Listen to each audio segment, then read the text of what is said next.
আসসালামু আলাইকুম, চ্যানেলে সবাইকে স্বাগতম। আশা করি সবাই ভালো আছেন। আজকে টপিকটা হচ্ছে দূর থেকে বশীকরণ। মানে হচ্ছে অনেকে দূর থেকে বশীভূত করতে চায় যাদের সে পাশে থাকে না। তো স্বামী বিদেশ থাকে বা বিদেশ থেকে বউকে বা দূরের কোনো অন্য জেলাতে প্রেমিক বা প্রেমিকাকে বশীভূত করতে চায় বা বাধ্য করে রাখতে চায় বা আকর্ষিত করতে চায়। তো এটা কীভাবে করবেন তাবিজের সাহায্যে আমি সব কিছু বলে দিব। তাই প্রথম থেকে শেষ পর্যন্ত ভিডিওটা দেখবেন, তাহলে বুঝতে সুবিধা হবে। এবং আমার সাহায্যে যদি কাজ করতে চান বা যে কোনো পরামর্শ নিতে চান তাহলে যোগাযোগ করবেন সাইটে দেওয়া নাম্বারে।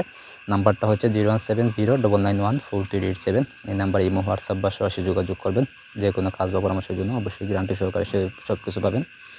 তো কাজের কথা, সে কাজটা কীভাবে করবেন সে বিষয়ে বলি। এই যে তাবিজ দেখতে পাচ্ছেন, তাবিজটা দেখবেন সিগা যদি সম্ভব হয় ওই ব্যক্তির কাপড় থাকে আপনার কাছে, তাহলে কাপড়ে লিখবেন, না হলে বুজ পাতায় লিখবেন অথবা চুত্রা পাতায় লিখবেন। মোট 4টা তাবিজ লিখবেন। রোজ মঙ্গলবারে লিখবেন সিগা জাফরান কালি, মেশক, গরুচেনা, দুধ ঘাসের রস, পেঁচার রক্ত একসাথে মিক্স করে কালি তৈরি করে ওই কালি দিয়ে লিখবেন, ঠিক আছে? লিখে তাবিজের ঠিক নিচে দিবেন হচ্ছে প্রথমে আপনার নাম দিবেন, আপনার বাবার নাম দিবেন। ডাইন সাইডে দিবেন হচ্ছে ওই ব্যক্তির নাম দিবেন, ওর বাবার নাম দিবেন। মানে যারে আপনি বশীভূত করতে চাইতেছেন বা বাধ্য করতে চাইতেছেন তার নাম এবং তার বাবার নাম দিবেন, দিয়ে আপনি ওটা লিখবেন। তো লেখা হয়ে গেলে আপনি করবেন কি, একটা তাবিজ আপনি মাদুলিতে ভরে ওটা আপনি সঙ্গে ধারণ করবেন এবং একটা তাবিজ হচ্ছে আপনি কাকের গলায় বেঁধে ওটা কাকটা উড়াই দিবেন। এবং কাকের যখন উড়াই দিবেন তখন তার কিছু খাওয়াবেন, মিষ্টি জাতীয় কোনো কিছু খাওয়াই দিবেন তার মুখে। দেওয়ার পর ওটা তাবিজ বেঁধে তারা ছেড়ে দিবেন, ঠিক আছে? একটা হচ্ছে কি, আপনি এই ডালিম গাছের ডাল আছে বা এই তার যে মূল বা জড় আছে সেখানে আপনি পুঁতিতে ফেলতেও পারেন বা গাছে বেঁধে ফেলতেও পারেন, ঠিক আছে?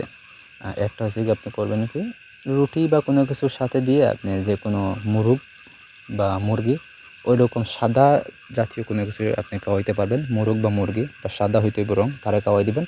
তাহলে আপনার যে কাঙ্ক্ষিত ব্যক্তি আছে, সে যেই হোক, প্রেমিক হোক বা প্রেমিকা হোক বা স্বামী হোক বা বউ হোক, সেই আপনার প্রতি বশীভূত হয়ে যাবে, ঠিক আছে? এই সব যদি নিয়ম মেনে আপনি কাজ করেন, কাজের ফলাফল অবশ্যই পাইবেন। তারপরে যদি কোনো কিছু বুঝতে অসুবিধা হয় অবশ্যই আমার যোগাযোগ করবেন। ধন্যবাদ।